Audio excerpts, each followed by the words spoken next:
بسم اللہ الرحمن الرحیم۔ صحیح البخاری حدیث نمبر 7291۔ رسول اللہ صلی اللہ علیہ وسلم نے فرمایا، آپ صلی اللہ علیہ وسلم سے بیجا سوالات پوچھنا۔ حضرت ابو موسیٰ اشعری رضی اللہ تعالی عنہ روایت کرتے ہیں کہ رسول اللہ صلی اللہ علیہ وسلم سے کچھ چیزوں کے متعلق پوچھا گیا جنہیں آپ صلی اللہ علیہ وسلم نے ناپسند کیا۔ جب لوگوں نے بہت زیادہ پوچھنا شروع کر دیا تو آپ صلی اللہ علیہ وسلم ناراض ہوئے اور فرمایا، پوچھو۔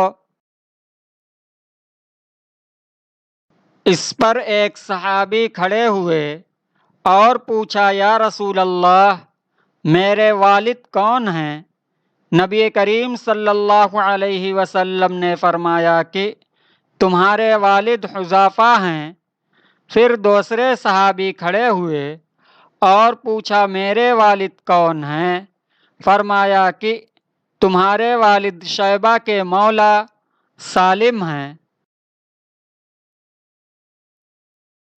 پھر جب حضرت عمر رضی اللہ تعالی عنہ نے نبی کریم صلی اللہ علیہ وسلم کے چہرے پر غصے کے آثار محسوس کیے تو عرض کیا، ہم اللہ عز و جل کی بارگاہ میں آپ صلی اللہ علیہ وسلم کو غصہ دلانے سے توبہ کرتے ہیں۔